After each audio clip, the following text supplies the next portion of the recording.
एक बार ओमकार का उच्चारण करेंगे। इनहेल।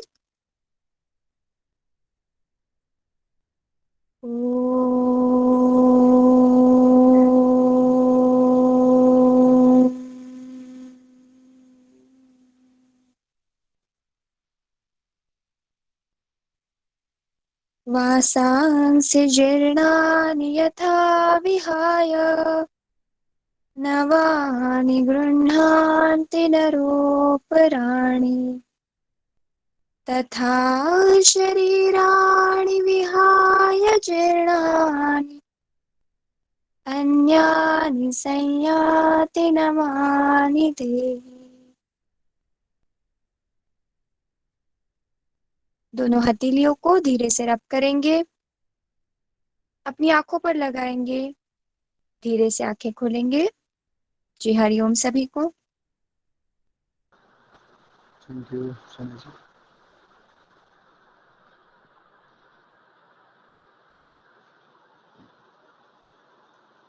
तो सभी को स्क्रीन दिखाई दे रही है ना? जी देखिए कॉपी पेन लेके साथ में बैठे हैं आप लोग, और जो एक्स्ट्रा बोलूँ तो साथ में लिखते जाएं, ठीक है? क्योंकि बार बार नहीं होगी प्रैक्टिस, एक बार ही होगी, तो इसका ध्यान रखें। ये बहुत छोटा दिख रहा है मेरे से। बड़ा बड़ा करें, बड़ा कर सकते हैं आप हिसाब से आप, ठीक है? कैसे दिख रहा है, मतलब फिर भी समझ में आ रहा नहीं आ रहा है आपको? नहीं, समझ में नहीं आ रहा सर।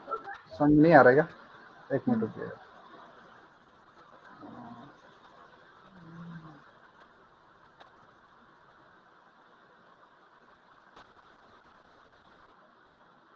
अभी आ रहा है समझ में? हाँ, पहले से बेटर है। हाँ, पहले से बेटर है ना? ठीक है, देखिए ओवरव्यू है, ज़्यादा डीप में नहीं है, क्योंकि ज़्यादा डीप में क्वेश्चन नहीं आते हैं उपनिषदों से।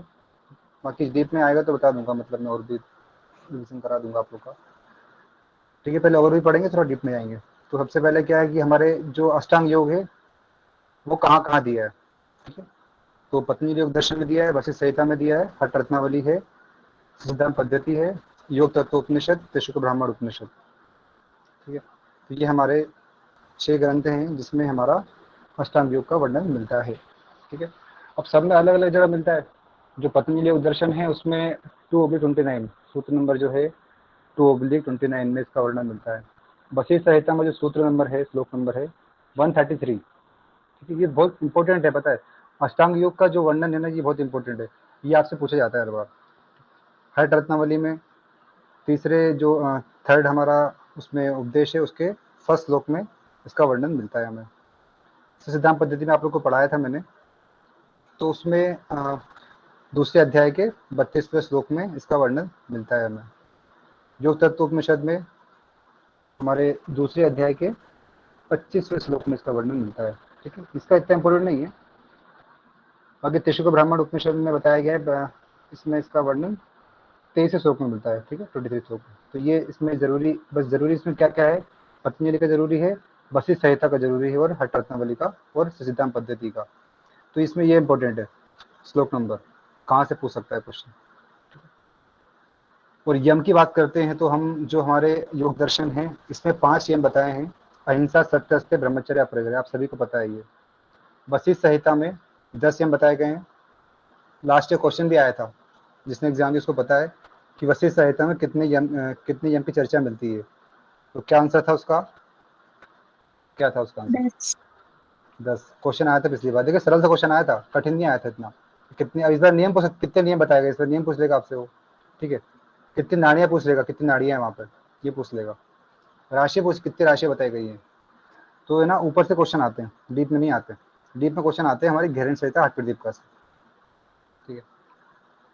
तो 10 बताए गए हैं, तो 10 ये याद होना चाहिए आपको। अहिंसा, सत्य, अस्त्य, ब्रह्मचर्य, धृति, क्षमा, दया, अर्जव, विचार और सोच, ठीक है? सोच जो है यहाँ पे यम में लिया गया है। हम देखते हैं कि सोच पतंजलि में कहाँ पे दिया गया है, बताइए मुझे आप लोग। नियम में। नियम में, ठीक है? तो कभी क्वेश्चन आए तो ऐसा नहीं कि बता पूछ लेगा सोच वशिष्ठ संहिता में किसके अंतर्गत आता है, यम के या नियम के, तो आप यम लगाएंगे, नियम नहीं लगाएंगे। वहाँ पे घुमा के पूछ सकता है क्वेश्चन। जो कायिक नियम बताए गए हमारे हठ रत्नावली में, ठीक है, यहाँ पे यम नियम नहीं, यहाँ पे कायिक नियम बताए गए हैं, 14 कायिक नियम बताए गए हमारे। ठीक है, और जब भी आप हठ रत्नावली पढ़े तो साथ में हठ प्रदीप का जरूर पढ़ें। ठीक है, वशिष्ठ संहिता पढ़ रहे हैं आप तो साथ में कृष्ण के ब्राह्मण उपनिषद पढ़ें, काफी चीजें मिलती जुलती दोनों में। ठीक है, अब से सिद्धांत पद्धति की बात करते हैं। तो इसमें देखो यम में हमने पढ़ा था, इससे बताया गया मन की शक्ति उपशम। ठीक है, मन की शक्ति सर्व इंद्रिय जय यम के अंतर्गत आता है। सर्व इंद्रिय जय आप लोग को याद आ रहा होगा, जब अपन ने पढ़ा था आप लोग से बोला था मैंने कि ये सर्व इंद्रिय जय ये प्रत्याहार के अंदर नहीं आता, ये यम के अंतर्गत आता है हमारे। आहार निद्रा शीत और वात और ये आत्मा पर विजय। ठीक है, तो ये हमारा यम के अंतर्गत आता है। तो आप प्रत्याहार ना लगा के आए, कभी क्वेश्चन आता है कि सर्व इंद्रिय जय किसके अंतर्गत आता है एसएसपी के अकॉर्डिंग, तो ये हमारा यम के अंतर्गत आता है।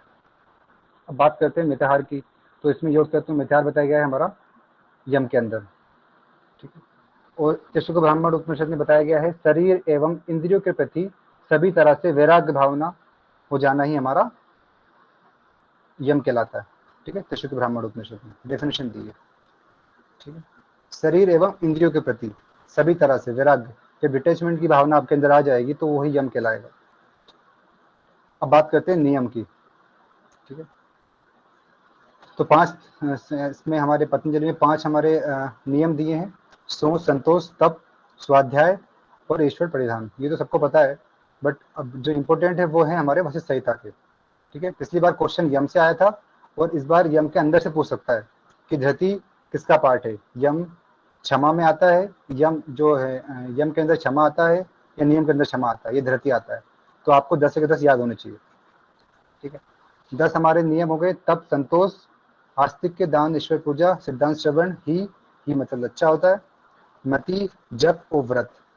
ठीक है, 10 हमारे नियम हो गए और 10 हमारे यम हो गए। ठीक है, ऊपर से क्वेश्चन आते हैं तो इसलिए इनको ऐसे इग्नोर ना करें तो भैया नहीं आते हैं, पिछली बार ही आया हुआ है। मानस, ठीक है, अब देखिए नियम जो है मानस है, कायिक नियम मानस नियम कायिक नियम, मतलब वो कायिक मतलब शारीरिक नियम दिए हैं और ये मानस नियम दिए हैं। ठीक है, ये थोड़ा कंफ्यूजन लग रहा है मुझे, तो कंफर्म करेगा इसको क्या क्या दिया है वहाँ पे कुंज, ये सोनिया जी को यही क्लास में हाँ सही बोलिए है ना। भैया, 14 ही है। सही है ना? हाँ सही है। हाँ ठीक है। सर ठीक है, सूत्र में 10 बताया गया है, ऐसे 14 दिया गया है। अच्छा व्याख्या में 14 दिया है ना? हाँ सूत्र में 10 बताया गया है सर। ओके ठीक है, हठ रत्नावली वाला है ना सर? जी हट तुम्हारी बात कर रहा हूँ। ओके सर, अभी मैंने जोड़ा था। ठीक है, अब इसमें जो हमारा सिद्धांत पद्धति है आपने अच्छे से पढ़ा है इसको, मन का व्यक्ति पर नियंत्रण करना। ठीक है, अब आप सोचेंगे मन पर नियंत्रण कर रहे हैं, अभ्यास वैराग की बात कर रहा है। ठीक है, बट यहाँ पे नियम के अंतर्गत बताया गया इसको। ठीक है, क्वेश्चन आ जाता है कि मन का वृत्तियों पर नियंत्रण करना, वृत्तियों को कंट्रोल करना, चित्त की वृत्तियों को रोकना, मन की वृत्ति को रोकना क्या कहलाता है अकॉर्डिंग टू एसएसपी। ठीक है, तो वहाँ पे अभ्यास वैराग्य नहीं आएगा, वहाँ पे नियम आएगा। ठीक है, एकांतवास, निसंगत, उदासीन, ठीक है, समत्व रहना हर जगह, संतोष, वैराग्य, गुरु के निर्देशों का पालन करना। ठीक है, तो ये सब का सब नियम के अंतर्गत ही आते हैं। और हमारा योग तत्व उपनिषद में ये नियम के अंतर आता है अहिंसा। यमों में श्रेष्ठ कौन है? हर प्रदीप का बताएगी मुझे आप लोग, यमों में श्रेष्ठ क्या बताया गया वहाँ पे? मितार। मिताहार। नियमों में अहिंसा। अहिंसा। ठीक है, तो योग तत्व उपनिषद जो है वो आपका हठ प्रदीप का से काफी मिलता जुलता है। ठीक है, तो उसके साथ पढ़ें इसको, हठ प्रदीप का, हठ रत्नावली और योग तत्व उपनिषद 3 साथ पढ़ सकते हैं आप इनको, काफी चीज आपको मिल जाएगी इनमें से।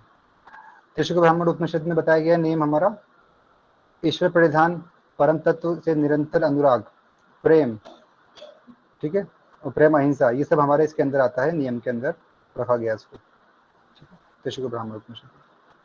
आसन की बात करते हैं तो पतंजलि में तो सिंपल बोला गया है स्थिरम सुखम आसनम। सूत्र नंबर क्या है इसका बताएंगे आप लोग? 46 नंबर। उसका फल क्या बताया गया है?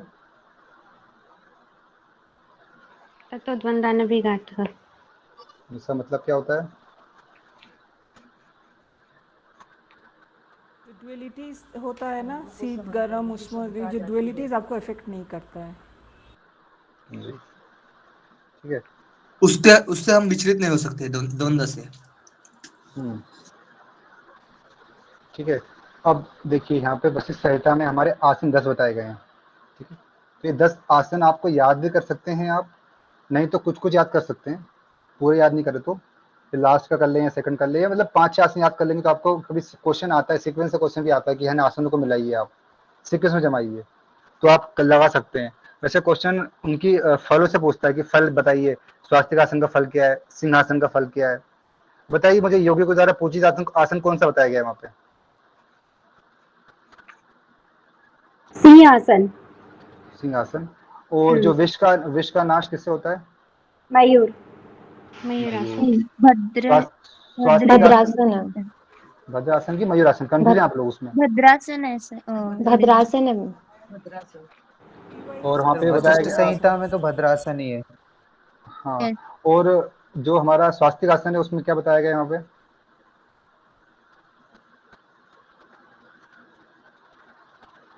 बताइए, स्वास्तिक आसन में क्या बताया गया? आवाज आ रही है मेरी? आ रही है नीरज जी। बताइए क्या बताया आप लोग ने? आप लोग पढ़ नहीं रहे मतलब इसका मतलब? हाँ, कोई भी नहीं क्लास में, किसी को नहीं पता?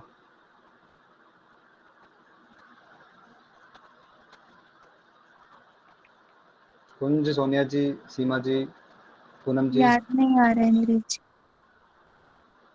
देखिए सिंपल ही दिया था उसमें, जब आपने पढ़ा होगा पहले ही आसन स्वास्तिक आसन दिया ना वहाँ पे, दिया कि नहीं दिया पहला आसन?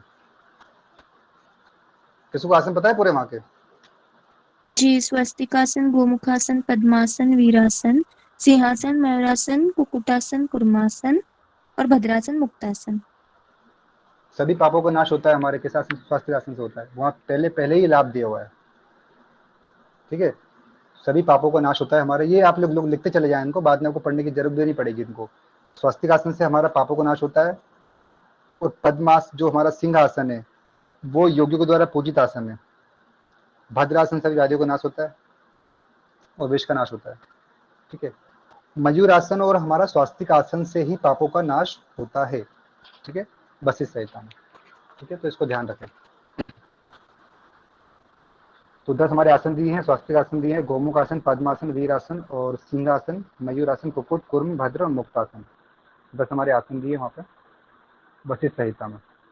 और कौन से अध्याय में दिए हैं? तो हमारे पहले अध्याय में ये आसन दिए हैं। पूछ लेता है, पिछला क्वेश्चन आया था शिव संहिता से, आपको उन्होंने सूत्र श्लोक दे दिया था किसका? प्राणायाम का, आप लोग को याद होगा तो प्राणायाम का श्लोक दे दिया।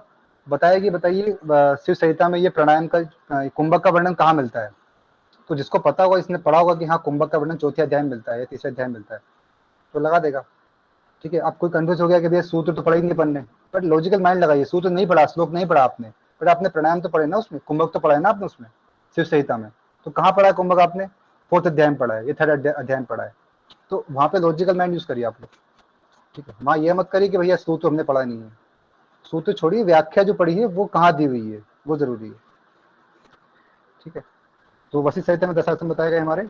अब बात करते हैं हठ रत्नावली की। तो हठ रत्नावली में 84 आसन बताए भगवान शिव ने, उसमें से 10 प्रमुख है, उसमें से भी 4 विशेष बताए गए हैं, उसमें से भी एक बताया गया है प्रमुख। कौन सा बताया गया है? एक बताओ। सिद्धासन। सिद्धासन। और 4 कौन कौन से हैं हमारे? सिद्धासन, पद्मासन, भद्रासन और सिंहासन। सिद्ध पद्म, सिंह, भद्र। जी। और कहाँ बताया? ये हठ प्रदीप में क्या बताया है? सेम बताया ना, ये अलग बताया? हाँ हाँ, यही सेम। ठीक है, हठ रत्नावली हठ प्रदीप में ज्यादा अंतर नहीं है, पूरा कॉपी किया गया है, सत्यनारायण जी के पूरा कॉपी किया श्रीनिवास जी ने, थोड़ा बहुत अंतर है बस। ठीक है, तो ज्यादा अंतर नहीं है। अब बात करते हैं हम सिद्धांत पद्धति की। तो सिद्धांत पद्धति आप लोग ने अभी कुछ टाइम पहले ही पढ़ी है। तो 3 आसन दिए वहाँ पे, स्वास्तिक आसन, पद्मासन, सिद्धासन। ठीक है, इसका सीक्वेंस आ सकता है। ठीक है, और कौन से अध्याय में दिया है ये आसन, ये पूछ सकता है। तो आप लोग मुझे बताएंगे कौन से अध्याय में बताया गया है आसन के बारे में? दूसरे अध्याय में। दूसरे। श्लोक नंबर क्या था उसका, अष्टांग योग का? 2/32। 2/32, ठीक है। ध्यान रखिए सर, थोड़ा लॉजिकल लगाइए। देखिए जब अष्टांग योग की चर्चा मिलती है 2/32 में, तो अष्टांग योग के अंदर ही हमारे आसन भी आएंगे, ठीक है। तो हमारे आसन भी सेकंड अध्याय में आएंगे, इसका ध्यान रखना। और हमारे योग तत्व में दिया है वहां देखिए सिद्धम पद्मम सिद्धम भद्रम, जो हमारा हठ रत्नावली में दिया है, जो हमारा हठ प्रदीपिका में दिया है, और वही हमारा योग तत्व में भी दिया गया है। ध्यान रखें तीनों का, ठीक है। और हमारा जो तशुक ब्राह्मण उपनिषद है, इसमें क्या बोला है, इसमें 17 आसन दिए हैं हमारे। समस्त वस्तुओं में उदासीन का भाव, सभी आसन का फल बताया गया यहाँ पर, 17 आसन दिए हैं। कभी आप लोग याद कर सकते हैं तो अच्छी बात है। अब देखिए प्राणायाम की चर्चा हम करते हैं। तो हमारा पतंजलि सूत्र है, आप लोगों ने पढ़ा है अच्छे से। तस्मिन् सति श्वास प्रश्वास योगति विच्छेद प्राणायाम 2/49। इसमें इंपॉर्टेंट क्या है, पूछ रहे हैं कितने प्रकार के प्राणायाम बताए गए हैं, तो आप लोग बोलेंगे 4 प्रकार के बताए गए हैं। उसके फल पूछ सकता है, फल क्या क्या बताए गए हैं। पहला फल मुझे बताएगा कुंज, दूसरा फल मुझे बताएंगे सोनिया जी। पहला फल क्या दिया पतंजलि का प्राणायाम का, बताइए धारणासु च योक्ता मंत्र। जी सोनिया जी। दूसरा बताइए आप। याद नहीं है मुझे जी। सोनिया जी आपसे तो उम्मीद नहीं है, कौन बताएगा। सर मैं बताऊं? मैं बताऊं? तत्श्रियते प्रकाश आवरणम। प्रकाश का आवरण हो जाता है, ठीक है। तो ये फल पूछ लेते हैं। जो आपने पतंजलि पढ़े होगा तो उसमें जब संबंध है, संबंध लिखा होता है, संबंध को जरूर पढ़ के जाएं आप लोग, ठीक है। संबंध क्वेश्चन ज्यादा आते हैं आजकल, ठीक है। अब बोलते हैं ना कि आप दृश्य के बारे में बताते हैं, अब इसका फल बताते हैं, ठीक है। तो वो आजकल क्वेश्चन वहीं से बनते हैं, संबंधित क्वेश्चन बनते हैं। तो उसको छोड़े ना, उसको इग्नोर ना करें, उसको पढ़ के जाएं। तो ये फल बताए गए हैं इसके, ठीक है। तो 4 प्रकार के प्राणायाम बताए गए हमारे, भयावती, अभ्यंतर, स्तंभवृत्ति और भयाबंद। तो ये 4 प्रकार के हमारे प्राणायाम बताए गए हैं। 2/49 नंबर सूत्र है इसका, और 2 इसके फल बताए गए हैं, ठीक है। इतना ध्यान रखें आप लोग। अब बात करते हैं वशिष्ठ संहिता की, ठीक है। तो इसमें ओमकार प्राणायाम बताया गया है, आ उमा। और जो आकार है उसका जो है रेशो है वो 16 है। कुंभक मतलब सांस को आप होल्ड करते हैं तो उसका 64 है, रेचक का 32 है। तो 16, 64 और 32, ठीक है। आपको प्रतिदिन 16 बार प्राणायाम करना है, ठीक है। प्राण और अपान का उचित सहयोग प्राणायाम कहलाता है, ठीक है। प्राण और अपान का उचित सहयोग ही प्राणायाम यहाँ पे कहलाता है।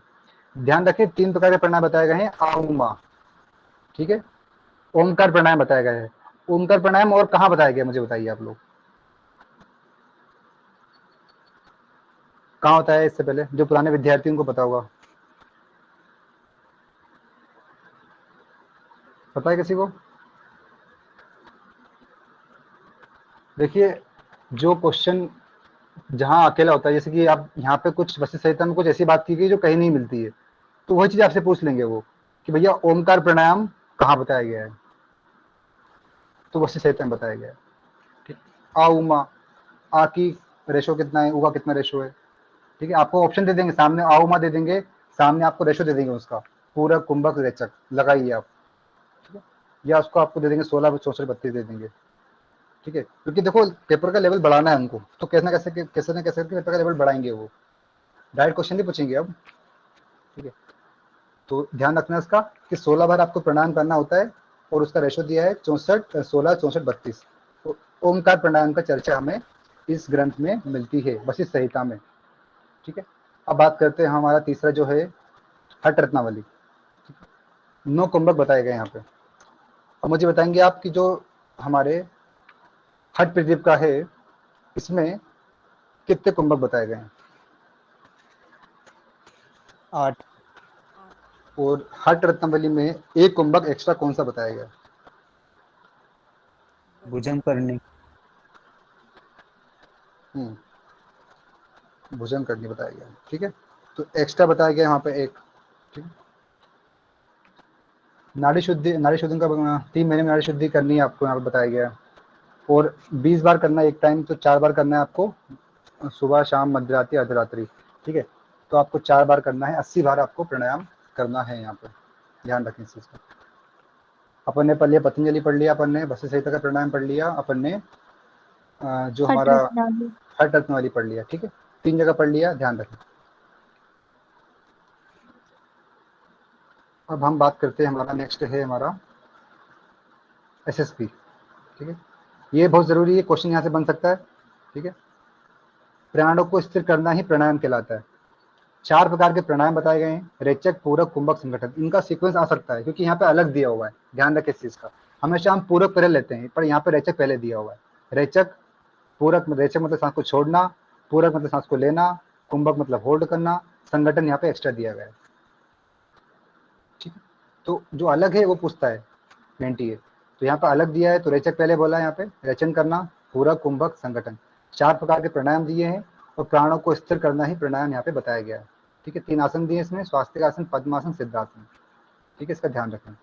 अब योग तत्व पे आते हैं हम। भैया हाँ बोलो। पतंजलि में भी तो पहले रेचन ही बोला है। पतंजलि में कहाँ रेचन बोल दिया भाई? ये महावृत्तियां ने रेचन ही तो होता है, अभ्यंतर वृत्तियां ने पूरक। स्तंभ वृत्ति मतलब रेचक, पूरक। स्तंभ वृत्ति मतलब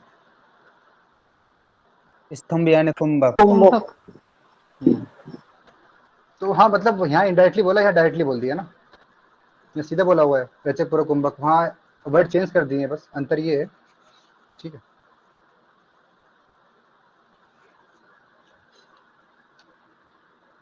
अब बात करते हैं योग तत्व उपनिषद की।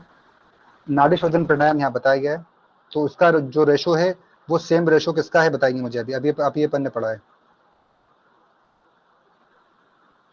वशिष्ठ संहिता। वशिष्ठ संहिता। वशिष्ठ संहिता का 16, 64, 32। ठीक है, तो 20 बार करना है यहाँ भी। ठीक है, प्रातः करना है, मध्य में मतलब दिन में करना है, शाम को करना है और अर्धरात्रि में करना है। सेम बताया गया है, कुछ अलग नहीं है। ठीक है, अब बात करें त्रिशुक ब्राह्मण उपनिषद की। तो 4 विधियां बताइए इसमें। देखो, इसमें भी रेचक, पूरक, कुंभक और रेचन। इसमें देखिए रेचक पहले है, कुंभक, पूरक, कुंभक और रेचन। इसमें वापस रेचक बोल दिया। इसमें बोला था हमारा रेचक, पूरक, कुंभक और संगठन। इसमें एक जोड़ दिया, यहाँ पे संगठन था अपने वशिष्ठ एसएसपी में, यहाँ पे बोल दिया रेचक। बाकी सब सेम है, रेचक है, पूरक है, कुंभक है। ठीक है, तो 3 जगह पढ़ लिया हमने। पतंजलि हो गया हमारा, ये क्या हठ रत्नावली, क्या बोला ये, एसएसपी हो गया, और हमारा ये हो गया, क्या बोलते हैं इसे, त्रिशुक ब्राह्मण उपनिषद। ठीक है, 3 जगह बताया गया है, तो वहाँ पे भी 4 तरह के मतलब पहले बोला है रेचक करना है, फिर पूरक, और फिर हमारा यहाँ पे क्या बोला है पतंजलि में, रेचक, अभ्यंतर मतलब पूरक, स्तंभ मतलब कुंभक ना। यहाँ पे भी वही जी। बोला है, रेचक, पूरक, कुंभक, संगठन। बस यहाँ पे संगठन एक्स्ट्रा बताया है और यहाँ पे रेचक एक्स्ट्रा बता दिया है। ठीक है, पहले सांस को छोड़ना है, फिर लेना है, फिर कुंभक लगाना है, होल्ड करना है और फिर से छोड़ देना है। सबका टाइम मतलब पतंजलि में बस टाइम नहीं दिया है, बाकी यहाँ पे टाइम दिया है कि आपको 80 बार करना है, 80 बार करना है। ठीक है, यहाँ भी आपको 80 बार करना है। ठीक है, तो हमारे अष्टांग योग हो गया हमारा, यम हो गया, नियम हो गए हमारे। ठीक है, और हमारा प्राणायाम हो गया, आसन हो गया। ठीक है, ये हमारे अष्टांग योग के अंदर हो गए हैं। अब हम आगे बढ़ते हैं। ठीक है, अब प्रत्याहार की अब बात करते हैं। ठीक है, तो पतंजलि योग दर्शन में प्रत्याहार बताया गया है, स्वदेशो संप्रवेश चित्तस्य स्वरूप। ठीक है, सूत्र नंबर इसका 54 है, 2/54।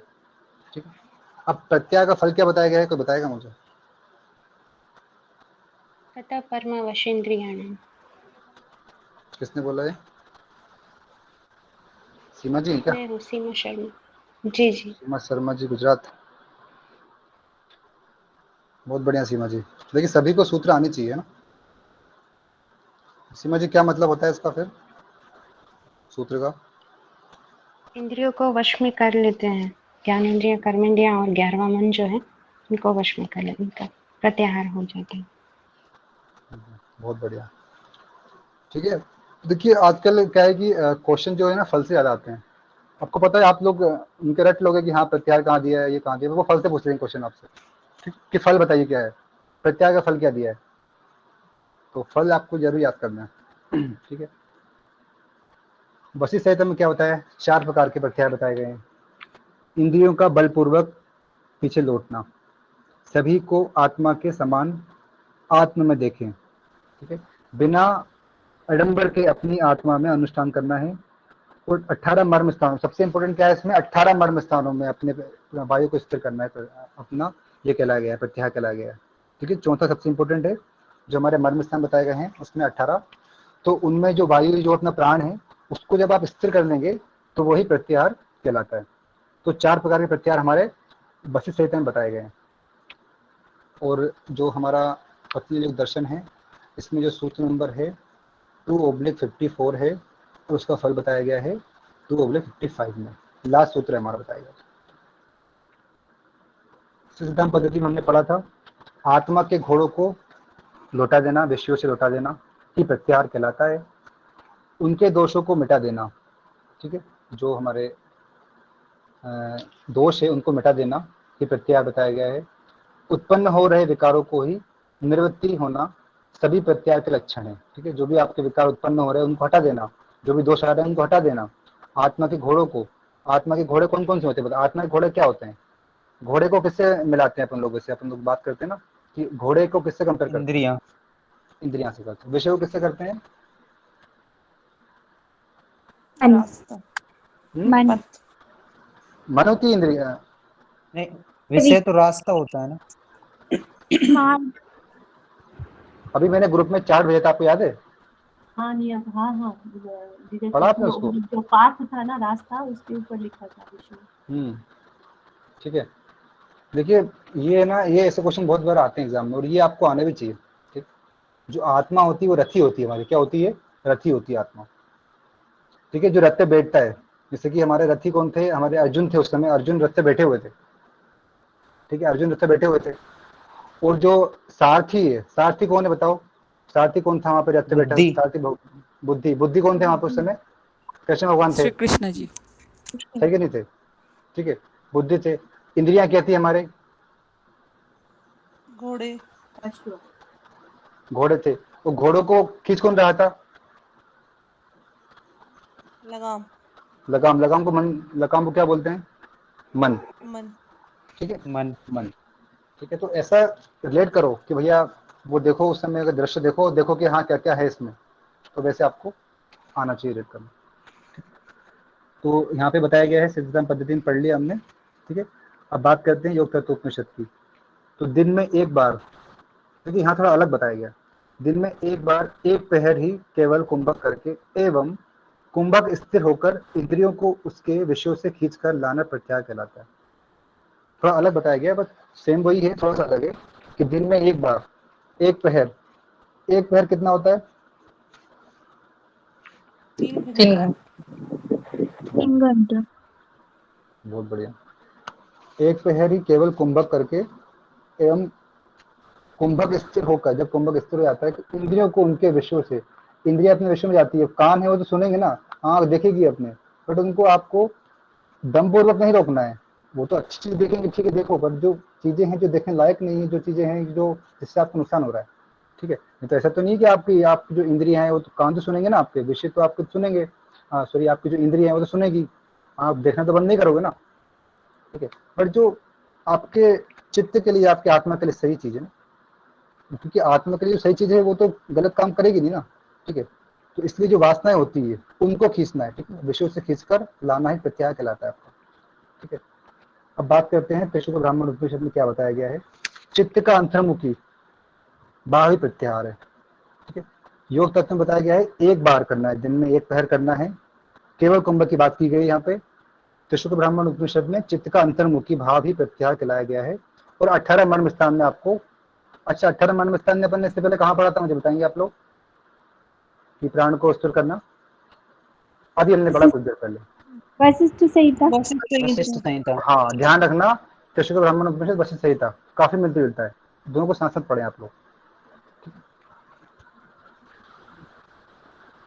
कोई दिक्कत यहाँ तक समझ में आया? समझ में आ रहा है कि नहीं आ रहा है? फास्ट तो नहीं हो रहा है ना? जी आप नहीं। लोग का रिकॉर्ड हो रहा है, दिमाग पर रिकॉर्ड हो रहा है जो आपने पढ़ा था पूर्व? जी नीरज जी। ठीक है, तो ये रिकॉल एग्जाम में भी होना चाहिए। आंख बंद करना और देखना कि हाँ हमने कहाँ पढ़ा था ये चीज, तुरंत आपके दिमाग को चीज आएंगी। कंफ्यूज कंफ्यूज नहीं। देखो दीदी, जहाँ प्रत्याहार की बात आएगी ना, तो वहां पे बस यहाँ बताया गया है अपना योग तत्व में केवल एक बार एक पहर करना है, और यहाँ पे बताया है चित्त को अंतर्मुखी करना। जहाँ अंतर्मुखी आ गया, विषय को रोकना आ गया, ये सब आ गया तो वो प्रत्याहार कहलाएगा, ठीक है। ध्यान रखना हमेशा। बस ये बताया कि होना चाहिए कि हाँ भैया वशिष्ठ सहित में 4 प्रकार के प्रत्यय बताए गए हैं, ठीक है, बाकी कहीं नहीं बताया गया कुछ, ठीक है। हाँ। अब धारणा, भैया ठीक वर्ण है, संहिता में भी है ना? वो थोड़ा सा बताया गया, उसमें ज्यादा कुछ नहीं है, वो तो थोड़ा सा ही वर्णन मिलता है उसका, ज्यादा इंपॉर्टेंट नहीं है वो। क्या बताया उसमें, कुछ बताया तो नहीं, थोड़ा बहुत बताया कि यही चीज होती है, इंद्रियों को रोकना है, विषयों को रोकना है, सब जगह यही बताया गया है ना प्रत्याहार के बारे में, तो ठीक है। जैसे शायद उसमें ना षट ऋतु का नाश ऐसे बोला गया है हिरण्य संहिता में। अच्छा, ठीक है, देख लूंगा इसको एक बार में। 6 शत्रु है ना, काम क्रोध हाँ, उसका नाश लोभ मोह मद और मत्सर, उनका नाश प्रत्याहार का गया। अच्छा अच्छा, ठीक है, अच्छी बात है, आप लोग ने पढ़ा है उसको अच्छे से, मुझे ध्यान नहीं है।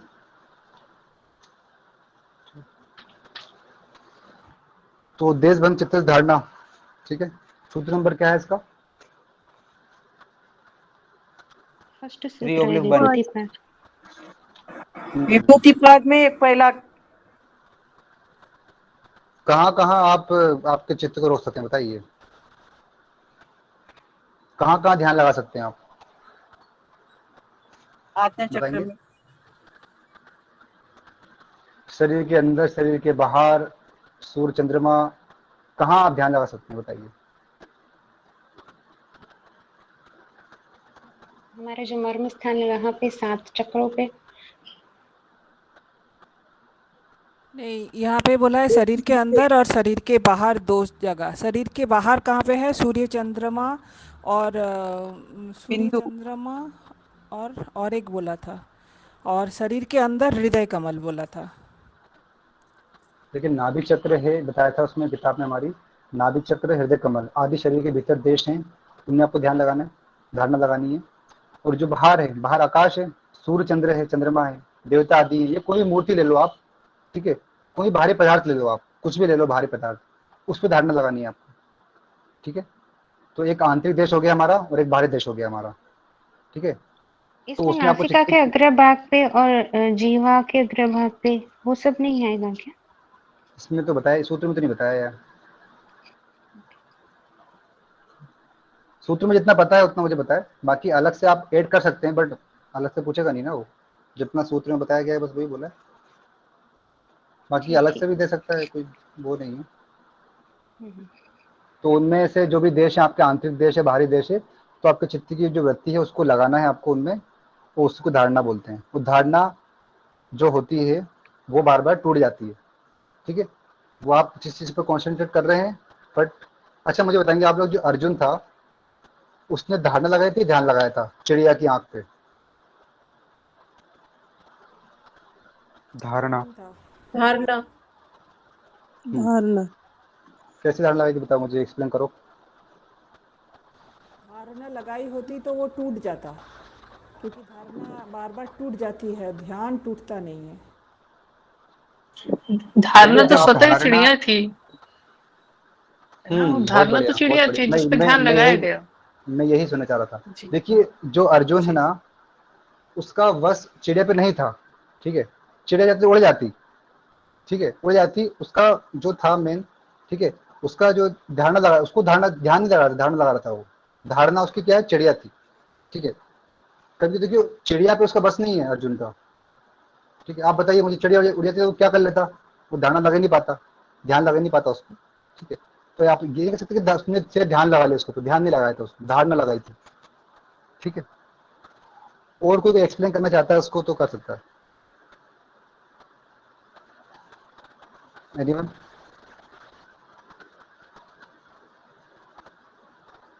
कोई है इच्छुक बताने के लिए कि क्या होता है दोनों में अंतर, सिंपल भाषा में?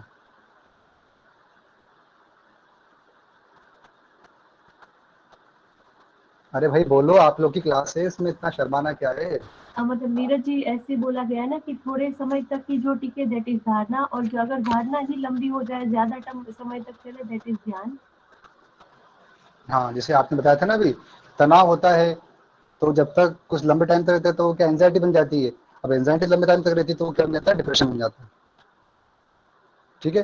तो आप रिलेट कर सकते हैं, धारणा जो है हमारी वो तनाव है, ध्यान जो हमारा एंजाइटी है, और डिप्रेशन जो हमारा है समाधि है, ठीक है। मतलब ऐसा नहीं रिलेट नहीं करना है आपको, मतलब सोच सकते हैं इस तरीके से, ठीक है। वो डिप्रेशन में सब कुछ भूल जाते हैं, आपको पता नहीं क्या है, आप पागल हो जाते हैं एक तरीके से, दिमाग खराब हो जाता है आपका, ठीक। तो ऐसा आप सोच सकते हैं। याद करना है आपको तो कैसे याद कर सकते हैं आप लोग, ठीक है। वो तो हम बात करते हैं हमारे वशिष्ठ संहिता में जो हमारी पंच धारणा बताई गई है, तो उसमें यम आदि से युक्त होकर मन स्थिर करना है और हृदय में अंतरकाश बाह्यकाश का चिंतन करना है, ये बताया गया है, ठीक है। और हठ रत्न में धारणा के बारे में कुछ बताया नहीं गया, ठीक है। और एसएसपी में बताया गया है हमारा कि वहाँ आत्मा और बाहर अंदर है। आप लोग को याद आ रहा होगा कि जो आत्मा है बाहर अंदर कहाँ है, जो हमारी धारणा के अंदर बताया गया है, एक ही है। इस स्वरूप को अंतरकाल में स्थापित करना है, चित्त के भावों को आत्मा में अनुभव करना है। अब क्वेश्चन आ जाएगा कि चित्त के भावों को आत्मा में अनुभव करें क्या है, आप लोग ध्यान लगा देंगे, मुझे पता है। चित्त के भाव को आत्मा में अनुभव करें, आप सोचिए आत्मा में अनुभव कर रहे हैं तो मतलब चित्त मतलब ध्यान होगा, पक्के में 90% लोग ये लगाएंगे, जिसको नहीं पता होगा। और इसको पता होगा कि भैया एसएसपी में अलग दिया हुआ है, चित्त के भाव, चित्त में भाव आ रहे हैं उनको आत्मा में लगाना, मतलब जो चित्त की वृत्तियां, जो भाव हैं, जो थॉट्स आ रहे हैं आपके दिमाग में, उसको आत्मा में लगा देना, तो वो धारणा है। यहाँ पे ध्यान नहीं है। मन को वायु रहित स्थान पर रहते हुए दीपक की लौ की भांति पूर्ण स्थिर करना है आपको, यहाँ पे धारणा बताई गई है। दीपक एग्जाम्पल दिया है, चित्त के भावों को आत्मा में लगाना है, ठीक है। जो वो आत्मा है वो बाहर अंदर एक ही है, ठीक है, इसका ध्यान रखें। पंच धारणा दी है हमारे जो तत्वोपनिषद में। अब मुझे बताएंगे आप लोग कि जो हमारी पंच धारणा और कहाँ कहाँ दी है। धीरज जी, एक जी ये पूछना चाह रही थी, गिरण संहिता में भी 5 है, वशिष्ठ में पांच, सेम वही 5 है ना, राइट? हाँ पंच धारणा ही वही है। और गोरक्ष संहिता, ये 3 मुझे मालूम है, बाकी नहीं मालूम। वैसे धारणा बहुत जगह दी है मैम, योग उपनिषद में बहुत सी जगह धारणा दी है। पंच धारणा जो प्रॉपर वर्ड आया है ना, मतलब पंच धारणा, ऐसे ये 3 हाँ मैंने mention। ठीक है, अभी पढ़ेंगे अपन आगे, ठीक है। पंच धारणा यहाँ पे भी देखिए, जो हमारा तेषक ब्राह्मण उपनिषद है, तो यहाँ पे भी हमारा धारणा दी गई है, पृथ्वी जल अग्नि वायु आकाश और चित्त का निश्चल भाव धारणा कर लेना कहलाता है, ठीक है। तो ये ध्यान रखें इसका। अब ध्यान की बात करते हैं हम, तो ध्यान का सूत्र नंबर क्या है आप सर लोगों को जी जी सर। सर बोलिए सर, बोलिए। हठरत्नावली में भी तो अष्टांग योग का वर्णन है ना, तो फिर वहाँ धारणा का वर्णन नहीं है? नहीं, वहाँ धारणा का वर्णन शायद है, वैसे हठ रत्नावली में तो धारणा का वर्णन होना चाहिए। एक मिनट रुकिएगा, हाँ सर, होना चाहिए। एक मिनट मुझे मुझे एक मिनट देना, मैं देखता हूँ ना। जी भैया।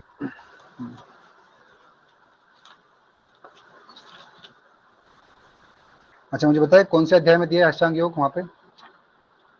तीसरा उपदेश। हम्म,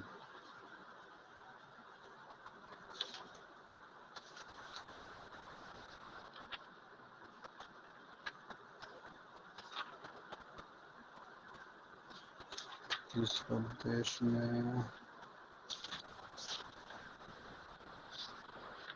सर उसमें अष्टांग योग अलग बताया गया है ना, हठ रत्नावली में हम्म, कायिक और मानसिक बताया गया है, तो उसमें धारणा का उल्लेख ही नहीं आएगा ना। जी इसमें तो नहीं है कुछ। तो जो नियम है उन्हें ही अष्टांग योग बोला है। हाँ, वो नियम नियम को ही बोला गया, कायिक और मानसिक नियम को। काय को माइंड सेट को बोला है सर वापस अष्टांग योग, हाँ जी सर, धन्यवाद। ठीक है। तुमसे कब से नहीं पढ़ी हठ रत्नावली तूने, नहीं कंफ्यूज नहीं कर सर, दिया मुझे मुझे भी वो यार। डाउट हुआ तो इसलिए पूछ लिया। मैं भी कंफ्यूज हो गया एक टाइम पे कि यार ये सच में ऐसा कुछ है क्या, ठीक है। और अब हम बात करते हैं सिद्धांत पद्धति की। तो इसमें बताया गया है, देखो ध्यान के बारे में, सॉरी ध्यान का पतंजलि में बताया गया है, तत्र प्रत्येकतांत ध्यानम, तो 3/2 में उसको बोला गया है, ठीक है। और 2 ध्यान बताए गए हमारे वशिष्ठ संहिता में, सगुण ध्यान के 5 प्रकार बताए गए हैं, और हमारा निर्गुण जो ध्यान है उसका 1 प्रकार बताया गया है, ठीक है। ये ध्यान रखना, पिछली बार क्वेश्चन आ गया था हमारा नल से आ गया था, हमारा उससे आ गया था, घेरन से क्वेश्चन आया था कि सगर्भ और निगर्भ प्राणायाम कहाँ बताए गए, कुंभक कहाँ बताए गए, कहाँ बताए गए हैं तो किरण सगर्भ। संहिता में। किरण बहुत संहिता सारे बहुत सारे हमारे साथी लोग गलत करके आए थे उसको, ठीक है। तो नाम तो बताना नहीं चाहूंगा उन लोग के मैं, बट काफी लोग गलत करके आए थे इसका आंसर। ठीक है, तो ये छोटी छोटी गलतियां करके आते हैं एग्जाम में, बट ये बढ़िया करती है। ठीक है, तो ये सगुण और ध्यान, सगुण और निर्गुण और सगर्भ और निगर्भ में बहुत अंतर होता है। वो कुंभक बताए गए हैं वहाँ पे, और यहाँ पे क्या है, ये ध्यान बताए गए हैं। ठीक है, सगुण 5 प्रकार के होते हैं और निर्गुण 1 प्रकार का होता है। और हम अब बात करते हैं हमारा एसएसपी की। तो देखिए यहाँ पे ध्यान अलग दिया हुआ है, परम अद्वैत भाव। अद्वैत मतलब एक होना जाना, आत्मा परमात्मा एक है, अद्वैत बोला है। परम अद्वैत भाव, चित्त में जो कुछ भी प्रकट होता है वहाँ आत्मा है। चित्त में आपको जो कुछ प्रकट हो रहा है वहाँ आत्मा बोला है। और सब भूतों में समान भाव रखना ही यहाँ पे ध्यान बोला गया है। ठीक है, तो ध्यान और धारणा में यहाँ पे अंतर बताया गया है। धारणा अलग है, ध्यान अलग है। जहाँ अद्वैत भाव आ जाए, ठीक है, वहाँ ध्यान है, और जहाँ वहाँ आत्मा है, बाहर अंदर दोनों है, वह धारणा है। ठीक है, चित्त के भाव को आत्मा में अनुभव करना वो धारणा कहलाती है। परम अद्वैत भाव, चित्त में जो कुछ भी प्रकट होता है वहाँ ध्यान है, इसका ध्यान रखें। अब बात करते हैं हम त्रिशुक ब्राह्मण उपनिषद की, नहीं योग तत्व की बात करते हैं पहले। तो 2 प्रकार का ध्यान बताया गया, सगुण और निर्गुण। ठीक है, सगुण निर्गुण हमारा वशिष्ठ संहिता में बताया गया है, और यहाँ पे योग तत्व में भी बताया गया है। सगुण ध्यान के अंदर अणिमा सिद्धि आती है, और निर्गुण ध्यान के समाधि को स्थिति आती है। निर्गुण ध्यान के अंदर समय बताया गया 6 घटी, 6 घटी तक आपको ये ध्यान करना है। ठीक है, और अब बस त्रिशुक ब्राह्मण उपनिषद की बात करते हैं। तो ध्यान की विधि बताई गई है, ध्यान का फल। ठीक है, वासुदेव का एक पहर मतलब 3 घंटे तक आपको ध्यान करना है, तथा कुंभक करते हुए ध्यान करने से 7 जन्मों के पाप नष्ट हो जाते हैं आपके। ठीक है, और इसके जो फल बताए, अड़िमा सिद्धि मिल जाती है आपको, और मैं चित्त स्वरूप हूँ, यही चिंतन भाव ध्यान कहलाता है आपका, बताया गया। ठीक है, और जो हमारा योग तत्व उपनिषद है, यहाँ पे भ्रकुटी के मध्य में श्री हरि का ध्यान आपको करना है। और मुझे बताएंगे योग तत्व उपनिषद में किस किस का संवाद है, बताइए। क्लास में कोई है? ब्रह्मा और विष्णु शिव जी का किस किसका है? ब्रह्मा और शिव, हाँ। जी, बढ़िया। समाधि की बात करते हैं, तो पतंजलि योग सूत्र में समाधि बताई गई है हमारी। तो कुंज सुनाओ, सूत्र नंबर क्या है उसका? हाँ सर 3 है। क्या है सूत्र, क्या है? तदेवार्थ मात्र निर्वासन स्वरूप शून्य में समान। क्या मतलब होता है इसका?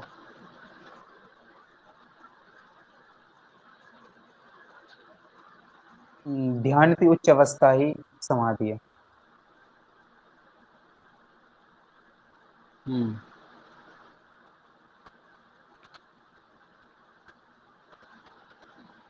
चित्त का जो हमारा है निज स्वरूप शून्य हो जाता है। ठीक है, तो वही हमारी समाधि होती है।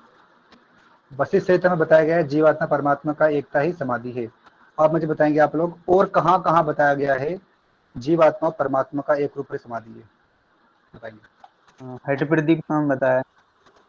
और योग तत्व में भी बताया है। और योग बीज में भी। और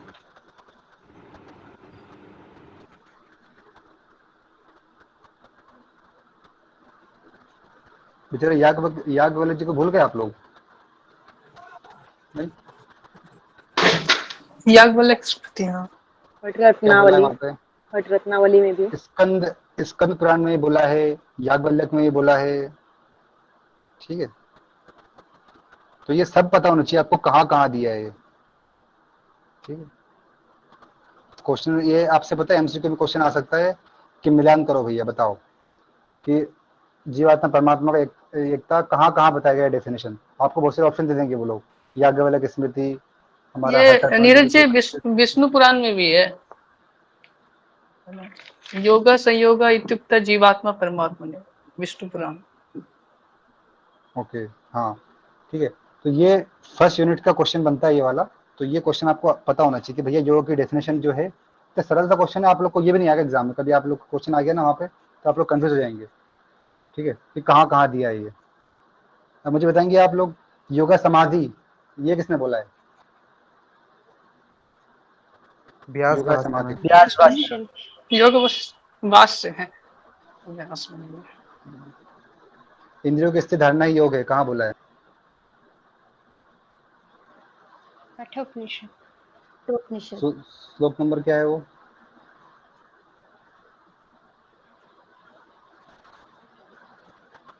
भूल गए? पुराना भूल गए सब कुछ? हाँ, चलो हिंट देता हूँ आप लोग को मैं। 2 सबसे स्टार्टिंग में 2 है, आप बताइए।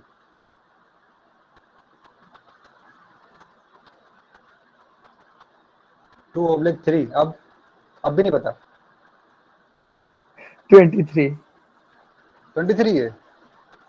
अरे जी, देखिए जो इम्पोर्टेंट चीज़ है ना, जैसे कि अष्टांग योग हो गया और ये डेफिनेशंस हो गई, इनके सूत्र नंबर पूछ लेते हैं, ठीक है, क्योंकि उनको लगता है कि यार जो कि डेफिनेशन है आपको पता होगा, ऑब्वियस सी बात है। एसएसपी में बताया गया, 2/32 में बताया गया अष्टांग योग के बारे में, और इसमें पतंजलि में पूछेंगे शीर्षकम आसनम, ठीक है, तो ये चीज़ें आपको पता होनी चाहिए, ठीक है।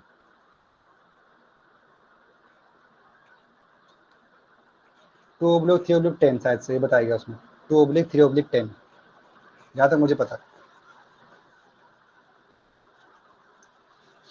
ठीक है। 2/3/10 बताया गया है। इंद्रियों की स्थिर धारणा का नाम ही योग है, ठीक है, ध्यान रखें इस चीज़ को। आगे बढ़ते हैं।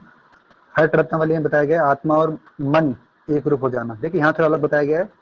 हमेशा हम देखते हैं कि जो समाधि होती है उसमें क्या होता है कि आत्मा परमात्मा का मिलन बोलते हैं, आत्मा परमात्मा का मिलन हो गया, योग हो गया, योग मतलब समाधि होगी, ठीक है। तो यहाँ पे आत्मा और मन का एक रूप हो जाना बोला गया है। और जीवात्मा और परमात्मा जब एक रूप हो जाए, दोनों चीज बोली गई यहाँ पे, आत्मा और मन भी बोला गया है, जीवात्मा और परमात्मा भी बोला गया है। सिद्ध सिद्धांत पद्धति में क्या बोला गया है? अंतःकरण में सभी तत्वों की समावस्था, ठीक है। अंतःकरण जो मन बुद्धि चित्त अहंकार। अच्छा मुझे बताएंगे आप लोग सिद्धांत पद्धति में अंतःकरण के अंदर क्या क्या आता है? मन, बुद्धि, चित्त, अहंकार और चैतन्य। ठीक है। जो हमारा अंतःकरण के अंदर सभी तत्वों को समावस्था जो हो जाती है तो उससे हम समाधि कहते हैं। मन का क्रियाहीन होकर पूर्ण स्थिर हो जाना, जब मन आपका पूर्ण स्थिर हो जाएगा, कुछ हलचल नहीं करेगा, उसी को हम समाधि कहते हैं। प्रयत्न रहित स्थिर होना। योग तत्व में बताया गया है, समावस्था बताई गई यहाँ पे भी। जीवात्मा परमात्मा का आप लोगों ने पढ़ा इससे पहले। उसके बाद तैशुक ब्राह्मण उपनिषद में ध्यान का पूर्ण रूप का विस्मरण हो जाना। जब ध्यान के जब पूर्ण रूप मतलब ध्यान का एक तरीके से निरंतर चलते रहना और चलते चलते वो उसको समाधि मिल जाती है, ठीक है। ध्यान का पूर्ण रूप विस्मरण कर देना ही समाधि है। जीवात्मा और परमात्मा के ज्ञान के पश्चात मैं हूँ ब्रह्मा, आपको निज भगवान है, ठीक है, मैं ही भगवान हूँ, ठीक है। तो इस स्थिति को ही तक पहुंच जाना, जब आप तक ये सोच लेते हो कि हाँ मैं ही भगवान हूँ, तो वही समाधि कहलाती है, ठीक है। तो ये हमारा अष्टांग योग हो गया, ठीक है, ध्यान रखें इस चीज का। अब हम बात करते हैं हमारे योगोपनिषद की। इसमें रुकिएगा नीरज, एक क्वेश्चन था, जी। शिव संहिता में कुछ है क्या समाधि का? मुझे लाइन की था शिव संहिता में समाधि के रिलेटेड। शिव संहिता में पता नहीं, उसका देखना पड़ेगा, ठीक है। तो अब आपको षडांग योग पढ़ना है कि योगोपनिषद पढ़ना है, मुझे बताएंगे आप लोग, क्योंकि षडांग योग का भी मेरे पास पीडीएफ है, मतलब इसमें है, बताइए। बहुत है क्या नीरज जी? क्योंकि वैसे टाइम भी हो रहा है। तो ये क्लास आपकी चलेगी आज 5:30 तक, तो थोड़ा क्योंकि आज ही करा पाऊंगा, मेरे पास भी आज समय नहीं है। कितने लोग जुड़े हैं क्लास में? 20 लोग जुड़े हुए हैं, ठीक है। तो क्या चाहते हैं आप लोग, अष्टांग योग षडांग योग कराऊं या हमारे मंत्र ले राजयोग ये कराऊं? कहाँ मंत्र दिया है, कहाँ ला दिया, राज दिया, हटिया दिया है, या फिर मैं आपको वो दोनों कराऊं, उपनिषद कराऊं? दोनों सब कराओ ना नीरज जी। सब करा दें हैं? इतना याद रहेगा आपको? देखते हैं। बोल हो जाएगा जी। हाँ, चल कराइए नंदे जी प्लीज। नहीं नहीं, यही बस बस हो रहा है। थोड़ा और करेंगे, अभी कर लेते हैं थोड़ा और। ये मतलब षडांग योग कराऊं या फिर उपनिषद का? एक मिनट रुकना, उपनिषद देखता हूँ मैं। उपनिषद उपनिषद कर लेते हैं। षडांग योग तो समझ आ जाता है। एक मिनट रुकिएगा, उपनिषद करते हैं। ठीक है, थोड़ा धैर्य बना के रखें आप लोग उपनिषद का भी जो कॉम्पिटेटिव स्टडी है वो हम लोग कर लेते हैं कि क्या क्या इसमें कौन कौन तो उपनिषद में क्या क्या दिया हुआ है, तो आप लोग को उसको क्या है कि दोबारा पढ़ने की ज़रूरत नहीं पड़ेगी ना, क्योंकि देखो आप लोग ने आधा पढ़ लिया उसको, थोड़ा सा और पढ़ लेंगे तो आप लोग को दिक्कत नहीं आएगी कुछ भी पढ़ने में, क्योंकि उपनिषद से हमारे क्वेश्चन ज़्यादा आते हैं ना, कम से कम 10 क्वेश्चन आते हैं और आपको गलत करके नहीं आना एक भी। तो थोड़ा धैर्य बना के रखें, आपको रुकना है 5:30 बजे तक सभी लोग को, जिसको पढ़ना है, जिसको नहीं पढ़ना है तो वो जा सकता है, सबकी अपनी अपनी इच्छा है, किसी को कोई फोर्स नहीं कर रहा है यहाँ पे। देखिए कुछ बातें हो रही है मेरे पीठ पीछे नहीं, टाइम सही बोला, मन बुद्धि अहंकार, बहुत बातें हो रही है आप लोग की, ठीक है।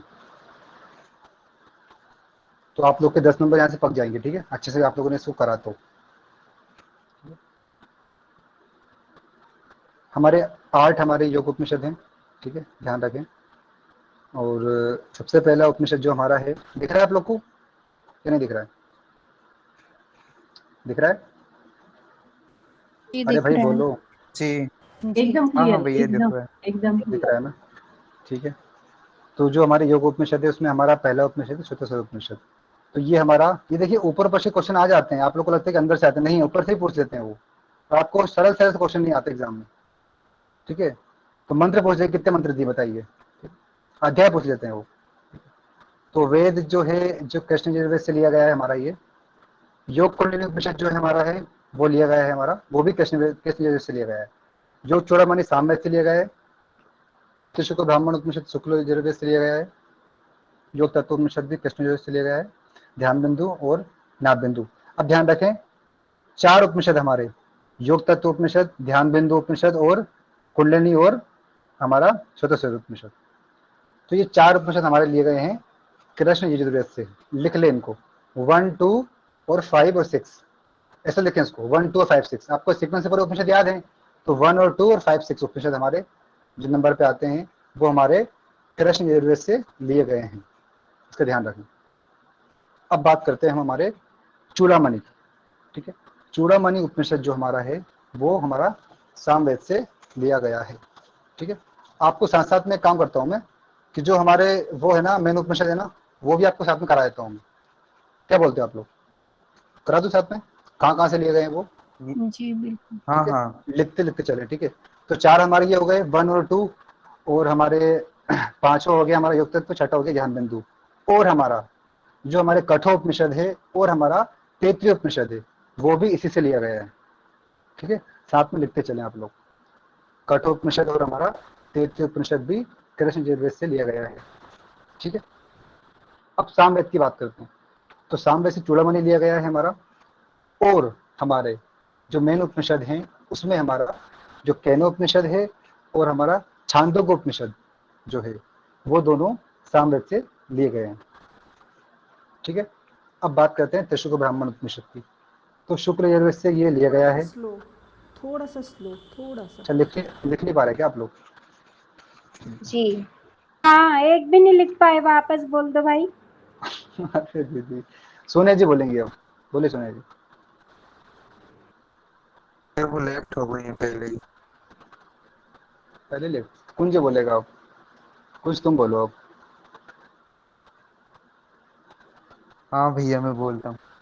आपने अभी बोला कि जो श्वेतशोत्र उपनिषद है और योग कुंडली उपनिषद और हमारा योग तत्व और ध्यान बिंदु, ये कृष्ण यजुर्वेद से लिए हुए हैं, और जो मैन उपनिषद है उनमें से कठोपनिषद और तैत्तिरीय उपनिषद ये कृष्ण यजुर्वेद से लिए हुए हैं।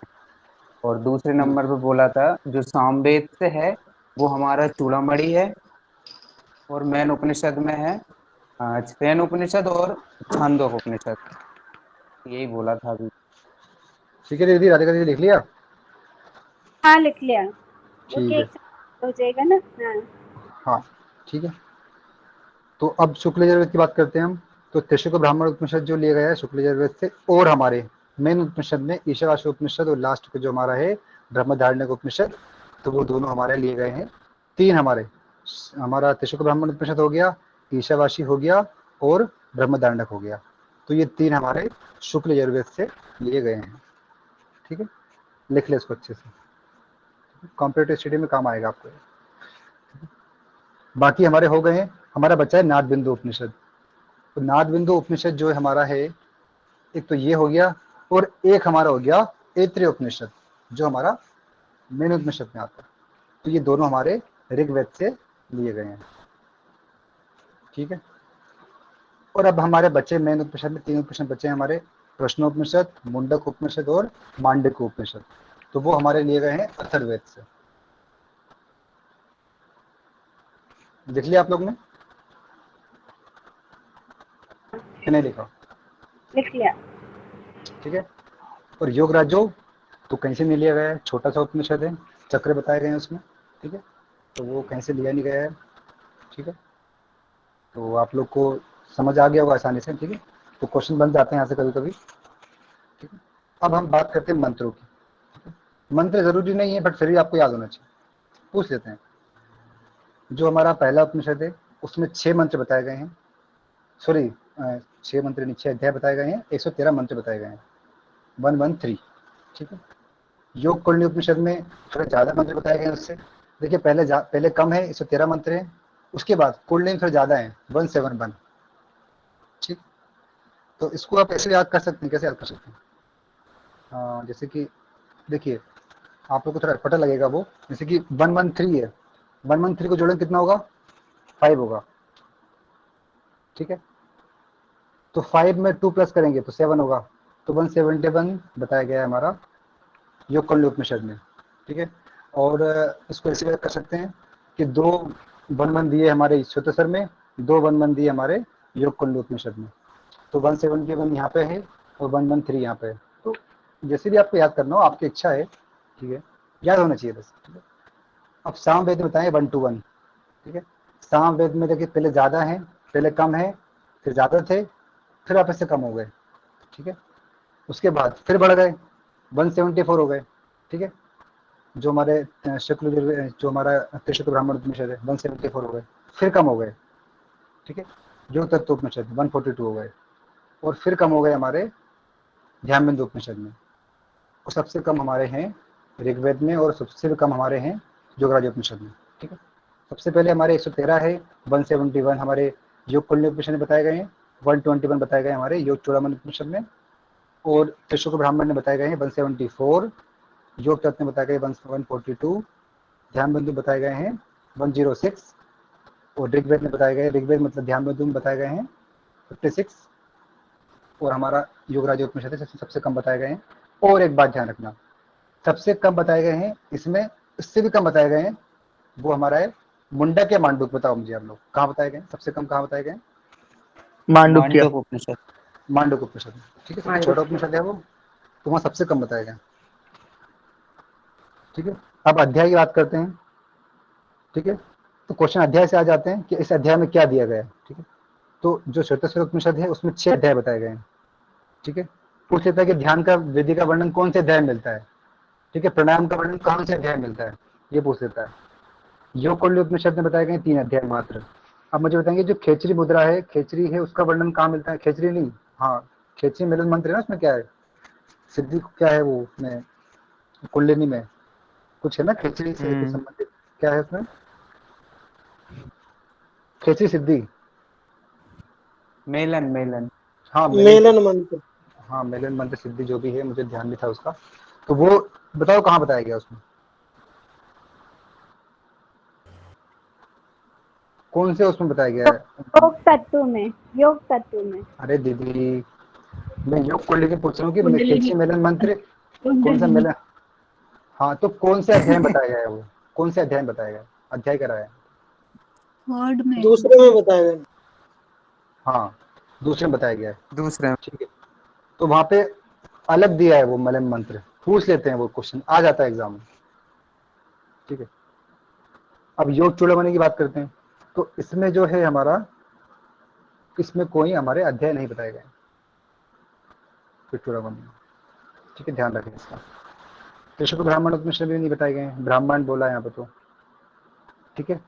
तो अब हमारे किसी में अध्याय नहीं बताए गए, ठीक है, इसका ध्यान रखें आप लोग।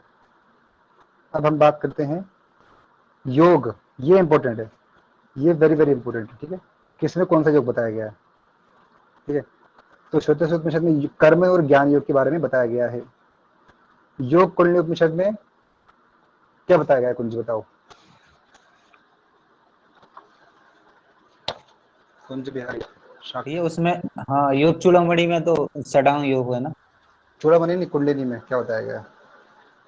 अच्छा, उसमें प्राणायाम के बारे में बताया, प्राणायाम से शुद्धि उपाय और योग पूछा, प्राणायाम से योग भेद। योग पूछा, तो योग। उसमें कोई सा नहीं है भैया उसमें तो। हाँ, ये बोलो ना, कोई सा नहीं है, ठीक है। अरे मैंने अब सोचा देखिए, अब ये पूछा है किस चीज। चूड़ामणि में जो बताया गया है हमारा षडांग योग, बहुत फेमस है, आप तो सभी जानते हैं कि छांदोग्य उपनिषद जो है हमारा, चूड़ामणि उपनिषद है हमारा। और कहाँ बताया गया षडांग योग, बताइए मुझे। ध्यान बिंदु उपनिषद में, ठीक है, आगे पढ़ेंगे हम उसको, ठीक है। तो ये देखिए, चूड़ामणि हो गया हमारा, षडांग योग हमारा चूड़ामणि में हो गया। और कर्म के बारे में बताया गया, षडांग योग और कर्म के बारे में, ठीक है, कर्म योग के बारे में। त्रिशुक ब्राह्मण उपनिषद में बताया गया है अष्टांग योग और कर्म और ज्ञान, ठीक है, इंपॉर्टेंट है ये। अष्टांग योग भी बताया गया है और कर्म भी बताया गया है और ज्ञान भी बताया गया है, दोनों कॉम्बिनेशन बता दिया यहाँ पर। योग तत्व उपनिषद में बताया गया है, अष्टांग योग के बारे में बताया गया है। योग के प्रकार 4 प्रकार बताए गए हैं, मंत्र, लय, हठराज, ठीक है, इसका ध्यान रखें, ठीक है। और जो हमारा ध्यान बिंदु उपनिषद है और चूड़ामणि उपनिषद है, दोनों में षडांग योग के बारे में बताया गया है और ध्यान योग के बारे में भी बताया गया है, ठीक है। नाभ बिंदु में किसी के बारे में नहीं बताया गया है। योगराज उपनिषद में चतुरंग योग की चर्चा मिलती है हमें। योग के 4 प्रकार बताए गए हैं, मंत्र, लय, राजहट, ठीक है। मंत्र, लय, राजहट मिलती है, तो योग तत्व में मिलती है हमें मंत्र, लय, हट, राज। इसका ध्यान रखें आप लोग कि इसमें मिलती है मंत्र, लय, राज, हट। राज पहले आता है, हट बाद में आता है। योग तत्व में बताया गया है मंत्र, लय, हट, राज, ठीक है। इसका आप लोग विशेष ध्यान रखें। तो हमारे वेद हो गए, कौन से वेद से लिया गया था। मंत्र देख लिया हमने, किसमें कितने मंत्र हैं। सबसे पहले कम मंत्र, फिर ज्यादा, फिर कम, ज्यादा, कम, ज्यादा, फिर लास्ट में कम होते चले गए, ठीक है, इसका ध्यान रखें। और इसके बाद हमने योग की बात करी कि योग कहाँ कहाँ दिया है। तो देखिए, षडांग योग दिया है हमारा ध्यान बिंदु में और हमारा चूड़ामणि में दिया है। कर्म और ज्ञान हमारा दिया है श्वेतकेतु उपनिषद में और त्रिशुक ब्राह्मण उपनिषद में दिया है, 2 जगह दिया है। और कर्म दिया है चूड़ामणि में, ठीक, इसका ध्यान रखें। चतुरंग योग 1 में दिया है बस, योगराज उपनिषद। अब मुख्य विषय क्या है इसका, ठीक है। मुख्य विषय मतलब क्या है कि आरंभ जो होता है, ये जो हमारा उपनिषद है, पहला उपनिषद ब्रह्म की जिज्ञासा से स्टार्ट होता है, ठीक है। योग कुंड उपनिषद में क्या है, मुख्य जो है इसमें है प्राणायाम सिद्धि के उपाय बताए गए हैं कि प्राणायाम कैसे होते हैं। इसमें 4 प्रकार के प्राणायाम बताए गए हैं, 2 प्रकार के प्राणायाम है, सहित तो केवल, और सहित के 4 प्रकार बताए गए, आगे पढ़ेंगे उसको हम, ठीक है। ब्रह्म प्राप्ति के उपाय क्या क्या है बताए गए हैं, ठीक है। और चूड़ामणि में बात करते हैं तो योग साधना द्वारा आत्मशक्ति, जो आपकी आत्मा की शक्ति का जागरण करना, कैसे जागरण होता है उसका, उसके बारे में बताया गया है। त्रिशुक ब्राह्मण उपनिषद है तो पता है आपको, वशिष्ठ संहिता में बताया गया है त्रिशुक ब्राह्मण उपनिषद के बारे में, आपने पढ़ा भी ऊपर। अष्टांग योग के द्वारा ब्रह्म प्राप्ति कैसे होती है साधक को, तो उसके बारे में यहाँ चर्चा मिलती है, ठीक है। उसके बाद बात करते हैं हम, ये ध्यान योग, ये षडांग योग बताया गया। ध्यान रखना, इसमें ध्यान बिंदु उपनिषद में ध्यान योग, षडांग योग दोनों बताया गया। नाद बिंदु उपनिषद की बात करते हैं तो यहाँ पे ओमकार को हंस मानकर उसके अंशों का वर्णन किया है कि नाद बिंदु में जो है ना, ओमकार को ही हंस मानकर उसके अंशों का यहाँ वर्णन मिलता है। और बस इतना ही बताया गया यहाँ पर। आगे बढ़ते हैं, और यहाँ पे योगराज में बताया गया है कि उपनिषद में श्रेष्ठ कौन सा उपनिषद बताया गया है, मुझे बताएंगे आप लोग। योग राज उपनिषद, ठीक है। ठीक है, राजा, राजा नाम आ रहा है, राजा श्रेष्ठ होता है ना, तो योग राज्य उपनिषद उपनिषदों में श्रेष्ठ है, ठीक है। क्वेश्चन बन सकता है कि उपनिषद में श्रेष्ठ कौन सा है, तो कौन सा है बताएंगे मुझे आप लोग। कौन सा है? योग राज उपनिषद। योग राजे, राजा है वो, उपनिषदों का राजा है, ठीक है, श्रेष्ठ है वो, योगराज संज्ञा ही दी गई है, ठीक है, ध्यान रखें इस चीज़ का। समय काफी हो गया है, ठीक है, थोड़ा थोड़ा वेट करिए आप लोग। अब प्राणायाम की चर्चा हमें कहाँ कहाँ मिलती है, ठीक है। तो सबसे पहले हम बात करते हैं हमारे फर्स्ट उपनिषद की। तो आहार विहार के बाद, पहले आहार विहार, उसके बाद आपको प्राणायाम करना है। जब तक प्राण क्षीण हो जाए तो नासिका से बाहर निकालना, ठीक है, ये बताया गया आपको। मुझे बताएंगे आप लोग कौन से अध्याय में चर्चा मिलती है प्राणायाम की इस उपनिषद में? दूसरे अध्याय में। श्लोक नंबर क्या है उसका? देखिए, प्राणायाम का और ध्यान का श्लोक नंबर आपको याद होना चाहिए, ठीक है। ध्यान की विधि, ध्यान का महत्व, प्राणायाम का महत्व, ठीक है। 2/6, 2/10, 2/12, ध्यान आ रहा है कुछ? क्यों कुंज? आ रहा है, ठीक है, सब 2/ में दिया हुआ है, सब में गैप दिया हुआ है। जी, कभी कभी पूछ लेते हैं मैम, क्योंकि ये फेमस है ना, क्योंकि ये फेमस है ना मैम। प्राणायाम फेमस है, योगोपनिषद में ध्यान फेमस है। ध्यान की विधि का महत्व किस उपनिषद में, कौन से उसमें मिलता है, सूत्र नंबर क्या है, पूछ लेते हैं। जिसने अच्छे से पढ़ा होगा डिटेल में वो बता देगा। और पुष्पा जी ने मेंशन भी किया इस बार, हर इसमें मेंशन किया उन्होंने। आप अच्छे से पढ़ोगे तो आपको पता होगा, ठीक। और सहित इसका क्वेश्चन भी आया था। कुंज बताओ क्या क्वेश्चन आया था इस बार एग्जाम में, कुंडली से, योग कुंडली उपनिषद से? हाँ वो आया था जो चित्त, प्राणायाम से क्या क्वेश्चन आया था? हाँ प्राणायाम से प्राणों पर विजय प्राप्ति के कितने साधन बताएं योग कुंडली उपनिषद में? अरे देवता, ये भी कुंभक आया था भैया, मिताहार आसन, और वो ऐसा आया था ना वो। ये आते हैं सहित कुंभक कितने प्रकार होते हैं? आया था नहीं आया था? सहित कितने ध्यान प्रकार नहीं होते है। हैं? ध्यान है, देखना पुष्प जी ने जब क्वेश्चन कराए थे ना, उसमें लिखा हुआ था हमने कि 2021 में क्वेश्चन आया था, सहित प्रकार, सहित प्राणायाम में कितने प्रकार बताए गए हैं? 4 बताए गए ना, सूर्य भेदी, उज्जय, सिद्धि, हाँ भक्ति 4। का, ठीक है। क्वेश्चन आया था इस बार अपन को, ठीक है। अब देखिए जो हमारा तीसरा उपनिषद है, जो चूड़ामणि उपनिषद, यहाँ पे अलग दिया हुआ है। यहाँ पे हम बात करते हैं नाड़ी शुद्धि की। बद्ध पद्मासन में आपको नाड़ी शुद्धि प्राणायाम यहाँ पे करना है। इसका इंपॉर्टेंट इसमें क्या है, अपन आसन छूट गए क्या अपने? कहाँ चले गए अपन? हाँ, आसन छूट गए थे। आसन छूट गए। अच्छा, आसन छूट गए ना। अरे आसन तो मेन थे। देखिए पहले आसन पे आते हैं ना, पहले यम नियम पे आते हैं, फिर आसन पे आते हैं, ठीक है, इसका ध्यान रखें। यम नियम तो हमारे इसमें दिए नहीं है, कुंडली में नहीं दिए, चूड़ामणि में नहीं दिए, और इसमें नहीं दिए फर्स्ट वाले में, ठीक है। यम नियम नहीं दिए। यम नियम की चर्चा मिलती है आपको त्रिशूल ब्राह्मण उपनिषद में, ध्यान रखें इसका। वैराग्य भावना जो उसका वो है, और ईश्वर प्रणिधान, ठीक है। तो ये 10 आपके 10 इसमें बताए गए नियम, जो सेम बताए गए हमारा वशिष्ठ संहिता में, वही बताए गए यहाँ पे भी, ठीक है। कुछ थोड़ा सा अंतर होगा यहाँ पे, बाकी सब वही बताए गए। 10 नियम है, 10 हमारे नियम बताए गए, ठीक है। योग तत्व में भी मिलती है वर्णन, तो उसमें मिथ्याचार बताया गया है, अहिंसा बताया गया है, ठीक है। और कहीं नहीं मिलता है ना ये, हाँ और कहीं नहीं मिलता है इसमें, ठीक है। ओके, अब बात करते हैं आसन की। आसन इंपॉर्टेंट है, ठीक है। तो पहले उपनिषद ने आपको बताया कि आसन नहीं दिए हैं, दूसरे में आसन दिए हैं, 2 आसन दिए हैं, पद्मासन और वज्रासन, ठीक है। वज्रासन को और क्या बोला गया यहाँ पे? सिद्धासन। सिद्धासन बोला गया, नहीं बोला गया ना, और क्या बोला गया? सिद्धासन नहीं बोला, हाँ सिद्धासन बोला गया, ठीक है, ठीक है। ध्यान रखना इसको। 2 आसन दिए हैं, पद्मासन और वज्रासन को सिद्धासन बोला गया है। योग चूड़ामणि में हमारे 2 आसन यहाँ पे भी दिए हैं, सिद्ध पद्म, ठीक है। तो हमारे 4 आसन हो गए, 2 आसन दिए कुंडलिनी में, 2 आसन हो गए हमारे चूड़ामणि में।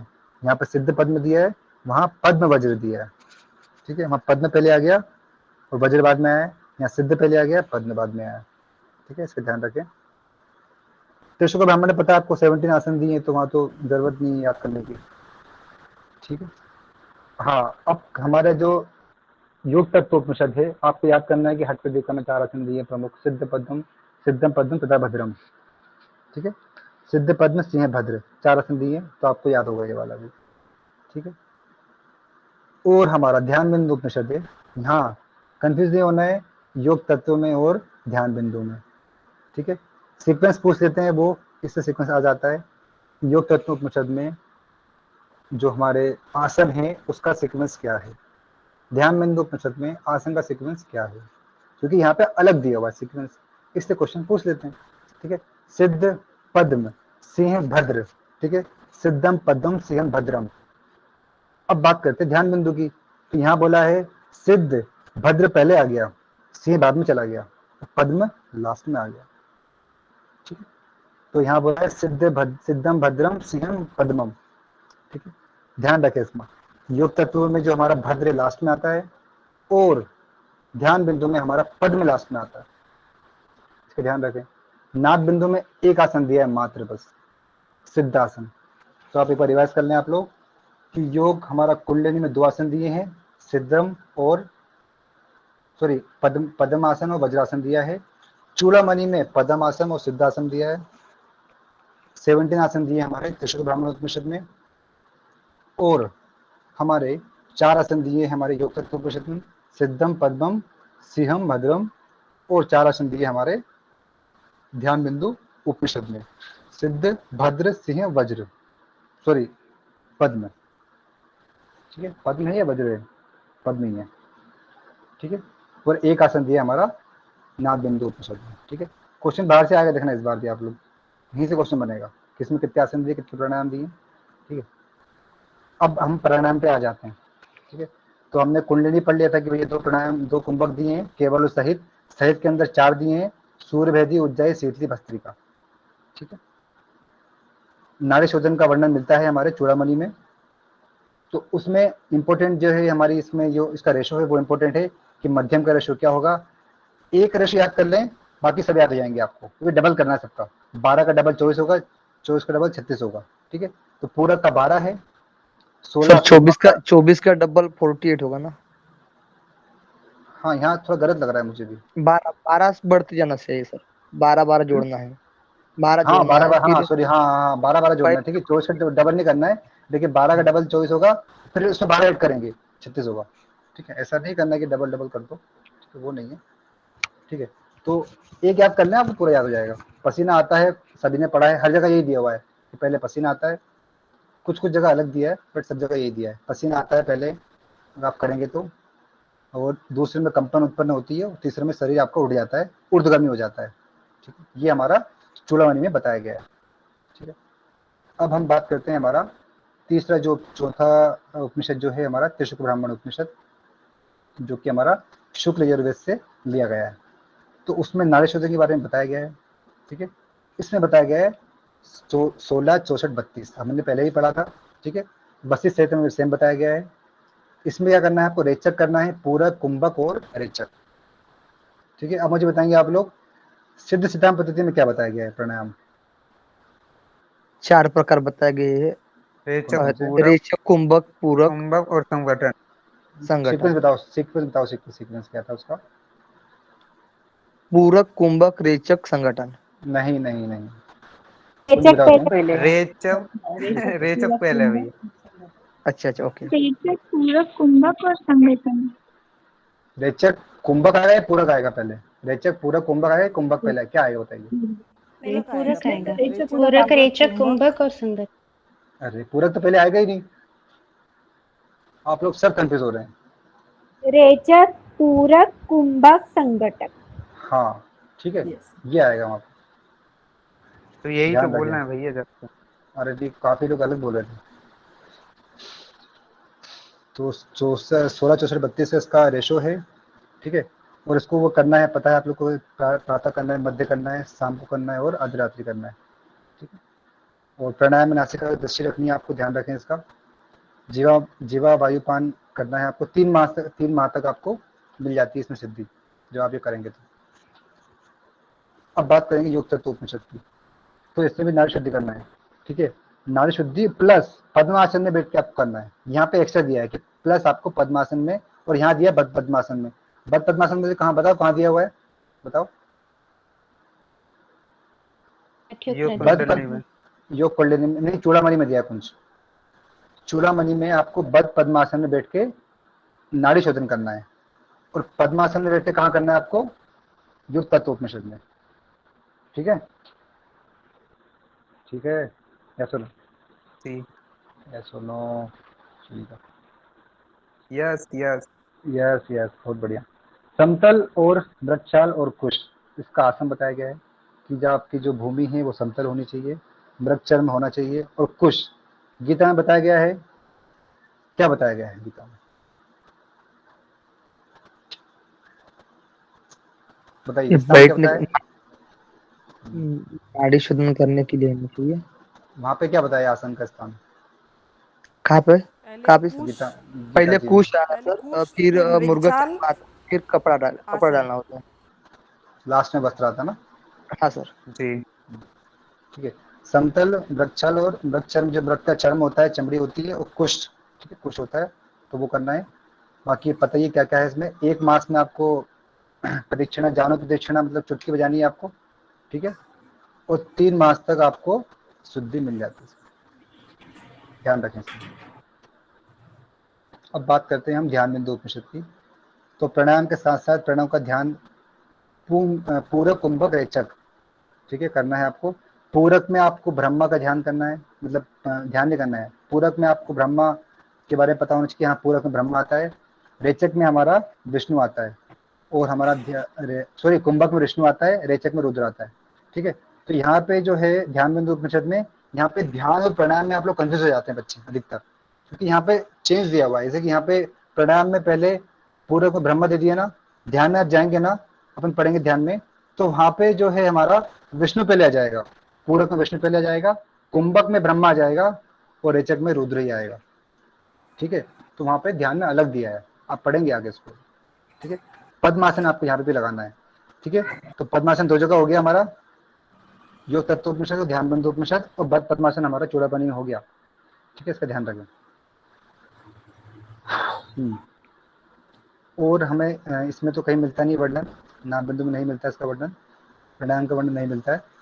ठीक है, तो प्राणायाम का वर्णन मिलता है हमें श्वेतेश्वर उपनिषद में, कुंडलिनी उपनिषद में, चूड़ामणि में, और त्रिशुक ब्राह्मण उपनिषद में, और योग तत्वों में, और ध्यान बिंदु में।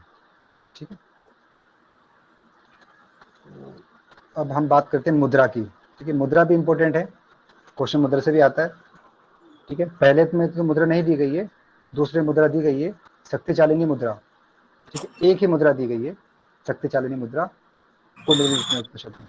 किसका माइक माइक खोला है? किसने माइक खोला है? बंद करे अपना माइक। कौन है? हाँ, ठीक है, 1 मिनट रुकिएगा।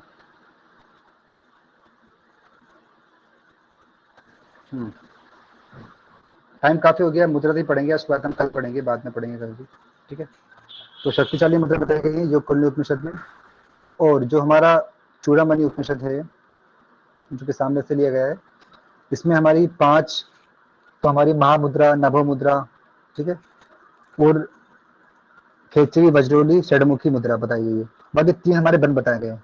3 बंद कौन कौन से? हमारे उड़ियान बंद, जालंधर बंद, मूल बंद। तो 5 मुद्रा प्लस 3 बंद, तो ये हो गए हमारे 8 मुद्रा बताई गई है इसमें। ठीक है, महामुद्रा और नभो मुद्रा, महामुद्रा, नभो मुद्रा, उड़ियान, जालंधर, मूलबंध, खेचरी, वज्रोली, षडमुखी मुद्रा। अब हम बात करते हैं हमारा त्रिशुक ब्राह्मण उपनिषद जो है, इसमें षडमुखी मुद्रा के बारे में बताया गया है। जो हमारा नेक्स्ट है योग तत्व उपनिषद, तो इसमें जो हमारी जो हमारा हठ प्रदीप का है, उसमें 3 मुद्रा बताई गई, वज्रोली, सहजोली, अमरोली। ठीक है, तो वही यहाँ बताई गई है। ठीक है, और अब बात करते हैं तो अगले जो हमारा उपनिषद है ध्यान बिंदु उपनिषद, इसमें हमारी 6 मुद्रा बताई गई हैं। 3 तो हमारे बंद हैं इसमें, और 3 मुद्राएं।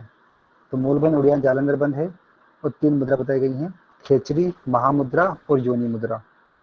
1 मुद्रा बताई गई है हमारी नाभ बिंदु उपनिषद में, और एक ही आसन बताया गया है वहां पे। ठीक है, कि कहाँ एक आसन और एक मुद्रा की चर्चा मिलती है, तो क्या आंसर होगा आपका? नाद बिंदु। ठीक है, यहाँ दोनों एक आसन दिया है, एक मुद्रा दी है बस मात्र। ठीक है, और पीठ की जो पीठ है उसकी जो एकमात्र उपनिषद है जहाँ पीठ का मिलता है, मतलब इन उपनिषदों में, ठीक है, तो वो हमारा है योगराज उपनिषद। और एसएसपी में मिलता है पीठ के बारे में, आपने पढ़ा होगा तो उद्यान पीठ है, जालंधर पीठ है और पूर्णगिरी पीठ है, ठीक है। तो हम आज मुद्रा तक ही पढ़ेंगे, बाकी टाइम मिला तो मैं आगे का पढ़ा दूंगा, ठीक। समय भी काफी हो गया, रिकॉर्डिंग काफी बड़ी हो जाएगी।